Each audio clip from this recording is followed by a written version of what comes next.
Voice of Indonesia.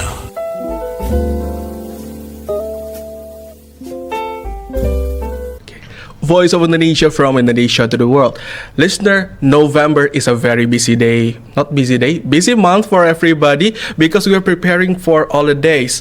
The upcoming holiday in the next month. But it is also a happy month for our friends in Suriname because they are commemorating with a very happy feeling the Independence Day on November 25th. And on this special occasion, we will be having a special interview with the Ambassador of Suriname to Indonesia, His Excellency Erick Rahmat Murtabat. Hello, sir. Welcome to Voice of Indonesia. Thank you for having me. And I'd like to begin with saying congratulations and happy 48th Suriname Independence Day. Thank you very much. And I'd like to know, what is it that you want to say to your people for this occasion? Well, actually, in the beginning, I would like to congratulate my fellow Surinamese people because it is in every way a great day to commemorate. As for me, when we had this commemoration on the 25th of November, for the first time I was just a kid of 6 to 7 years old. I was in my second year of primary school, and we had a celebration. But I didn't know that we were celebrating the Independence Day because I was still young, and we did not have that the feeling of feast or celebration. We were just having fun in the classroom, and we were treated with sweets without knowing that we were actually celebrating the Independence Day of Suriname. As we grew older, we realized and know that it is a very important day for Suriname. So we have actually since then started to put more value on this day. And yes, for me and for the Suriname people, it means that we have obtained kind of freedom and independence from our colonial ruler, that is the Dutch. A freedom that we have used since 1975 to actually determine our own state of affairs. And a couple of days from now, we'll be celebrating that freedom actually for 48 times. 48 times. Yes. That is for me. It is a great day. A day to actually think about our future and to think about how we should use that freedom to develop our country, and especially the Surinamese people. Okay, and right after Suriname gains their independence, we quickly establish bilateral relations between Suriname and Indonesia, yes, which is still ongoing until now. Yes. And of course, in Indonesia and also maybe Suriname and all the country of the world is affected by the global challenges, the dynamics now, which is coming into a question: how does the global dynamic affect Suriname now, and how did Suriname stay strong amid this situation? Well, it is indeed a world where we live in now. It has become unstable because of the geopolitics, and Suriname is a country we have always stood firm in taking a stance in such kinds of situation. We have always prioritized dialogue in every matter. And it is in the best interest, eventually, of Suriname to do that. And that is how we try to balance our relationship with the country that we do business with. See, we do business with China, we do business with Russia, we do business with European countries and Latin America. But for a big part, we do business with the United States. So we have to maintain the good relationship we have now and try to enhance that So, yeah, having understood the current situation in the world, this is our best way. Okay, that's the best way. That's the best way for our country. Okay, and I think that's also the best way for every country, including in Indonesia, right? Yes, yes, Yeah, yes, yeah, yes. yeah. Oh yeah, I forgot that we also do business in Indonesia. It's okay. Sometimes we forget the closest ones. Yeah. The closer you get to something, the harder it is to see it. So now let's talk about the bilateral relations between Indonesia and also Suriname. And will our relation be affected by the current global situation, sir? Well, I have to go back to the history. You see, Suriname and Indonesia, we have a very strong relation. And Suriname is, if I may say it, one of the country, or maybe the only country in South America and Latin America that has a Javanese community. And since the independence of Suriname, Indonesia has paid a very close attention to the welfare of the Javanese diaspora. You see, we have maintained our culture, the Javanese culture. We have maintained the Javanese language, something that is still strange to many Indonesians that we can still speak the Javanese language. And for Suriname and Indonesia, our history, our common history, is a very strong reason to actually maintain this relation and also enhance the bilateral that we have. See, with this group of Javanese in Suriname, we have added a unique ethnic and cultural element to the Caribbean and Latin America. Yeah. They got more diverse. Of course, yes. So this is how we see it as important to not only stay at the current situation, but also try to enhance that and look for other fields in which we can cooperate. Yeah, because of history, it is very important. Okay, so we know that we have strong bonds between Indonesia and also Suriname. And what are the steps to step up the game between Indonesia and Suriname relations? So as I said just now, there's no other way than to keep this relation because of the common interest that we have, and to enhance that, to bring it to a higher level. We should collectively search for other fields in which we can cooperate. So Suriname and Indonesia, we meet each other we come together in joint commission meetings. And in those meetings, we discuss and talk about the possible relation that we can explore, the fields that we can explore.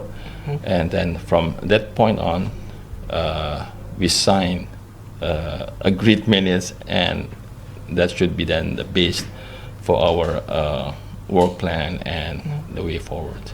Okay. And to be more specific now, we need to look for new fields to cooperate. From the Suriname side, which field is the best one that we need to take right now? For Suriname and Indonesia, given the importance of the position of Suriname, as our president, His Excellency Chandrika Prasad Toki, has stated in one of his speeches, that Suriname serves as a gateway for Indonesia, for Indonesian products to go to Suriname, not only Suriname, but also a gateway to the CARICOM and other Latin American countries. That is one that you have to ponder upon, that you have to take seriously, because it is good for the economy of Suriname and also for the economy of Indonesia. Indonesia gets its benefits by having like what they are wanting to do, that is the establishment of Indonesian culture and trading house in Suriname. That is something that we would like to work on. Yeah. Okay, this will be a kind of quite common question. How long does it take to fly from Indonesia to Suriname or Suriname to Indonesia? Like to New York, it takes like 22 hours. Even Nicki has it on her song. How about between us? We just had this conversation outside, and they asked me the same question. So I told them, this is one of the routes that I don't like. It is too long. It takes too long to reach Indonesia. You see, you're flying from Suriname to Indonesia, you have to make a stop in Amsterdam. But you can also take the other way through the Pacific Ocean by flying to the U.S. and then to maybe Taiwan or China. You can. But from Suriname, you fly to Amsterdam. It takes you about 9 hours. 9 hours. And then if you have relatives, you can stay maybe for a couple of days. You transit in Amsterdam or in any other city. And then you proceed your journey to Jakarta. You make a stop first in Singapore or in Kuala Lumpur. That is if you don't have a direct flight. If you do have a direct flight, because there are direct flights from Amsterdam to Jakarta, that will cost you about 18 hours. 18 hours. Okay. So if you combine this, it will take 2 days before you reach Indonesia. That is a very long flight. Yeah, it's a very long flight. Even in the Family Guy cartoon, they said Indonesia better be worth it, the 24-hour flight. Yes. And of course, talking about flight, it's not about only people going to Suriname or Suriname to Indonesia, but also logistics. It's so far. It is far. Yeah, we have export imports, right? Yes. Yeah. How would we enhance this? Well, there is a business to business. Surinamese people doing business with Indonesian people, and they do it on private base. Private base. Yeah, private base, and indeed, it is a very big challenge for the logistics, and that is also a challenge for Suriname to do business with Indonesia. But that should not be a problem. That should not be a problem. If we can do business with China, we can do it with Indonesia as well. It's halfway. It's halfway. Yes. Of course, so there's optimism that it can still continue. And also talking about the tourism. Okay. Since 2020, you have the free visa for Indonesians That's true. to come to Suriname. How has it been right now? How many people from Indonesia coming to Suriname until now? Well, as far as I know, we don't have that many tourists from Indonesia, but what we do have are the Indonesian workers working in the field of forestry and fishery, and also diplomats who visit Suriname very frequently. Beside this group, tourists from Indonesia, we haven't seen that many yet. That many. The other way around, we, on the contrary, we see a lot of Surinamese coming to Indonesia. So I have been talking to one of the tour operators who actually brings Surinamese tourists to Indonesia. I said to him, look, if you have managed to bring Surinamese to Indonesia, why not establish a cooperation with tour operators in Indonesia to take Indonesians to Suriname? And he said that he will be able to look into it. So that is, there are good perspectives for that. That's a good perspective. And talking about perspective, I think we do not want Indonesian only know about Suriname. Oh, we have Javanese in there. No. So tell us, sir, what is the best tourism or things to do if we want to visit Suriname? See, before going to that point, what I would like to share with Indonesian people is that maybe it is the language. Maybe it's language that keep them, for not going to Suriname. Maybe I'm just suggesting that, but please be comfortable that when you go to Suriname as a Javanese, you don't have to be afraid not to be understood, because we speak Javanese in Suriname. For those Javanese speaking Indonesians, you have to be afraid. In bahasa Indonesia, bahasa Jawa, they would say, "Kue bakal kerasan." You will feel yourself at home because you will have the food that you have in Indonesia. You will have the same culture you have in Indonesia. So you will not be a stranger in Suriname. And coming to what you have asked just now about the language, right? Not only the language, but the other things that we need to know. The interesting things that we can find in Suriname, like tourism spots or food to Okay, eat. yeah. So, with regard to culinary, as I said, as in Indonesia, you used to eat pisang goreng. Okay. In Suriname, we call it bakabana. It's actually fried plantain. Okay, we have that. We have soto. We call it soto here in Indonesia. It is called soto. Okay. And in Indonesia, we have a big variety of sotos. And we have also what you know as gado-gado. We have also pecel that you know. Pecel? Yeah, pecel. Lele, we don't have a pecel sayur. Oh, we you don't have lele in yeah. there. Okay. But you still have much more choices over there, listeners. Yes. We have mie goreng, we have nasi goreng. So all what you can imagine that Indonesian eat, for let's say more than 80 to 90%, you can find in Suriname. Okay. But with different scenery, of course. With different scenery and maybe the same spices, but you will find maybe a small difference in the taste. But Okay. it is still called nasi goreng. Yeah. So, Okay. I'm actually talking about eating nasi goreng, but in different country with different nuances. So if I open the Google Maps, you have the lake. You have also the, how do we call it, the beach. Do you recommend those places? yes, of course, because we are very strong in ecotourism. See. Suriname is covered by more than 90% by forest. So the potential of developing ecotourism is very good in Suriname. And for that, we can also cooperate with Indonesian government and also Indonesian people. It can be government to government. It can also be business to business. Business to business too. That's also one thing that we promote. Yeah. So there's a very big chance that you can be successful in developing ecotourism. And also, what is possible to do with Indonesia, that is developing the halal industry and halal tourism, because we have a lot of Muslims in Suriname. As Indonesia has that experience in halal tourism and halal industry, we can share. Indonesia can share that knowledge. We can cooperate and collaborate. Okay. And I also, apart from the tourism that we have been discussing, I got more from our newsroom talking about the INALAC, the Indonesia, Latin America, and Caribbean. How do you see the business potential from this forum? You see, INALAC is a very good forum for the Indonesian business people as well as the Surinamese business people.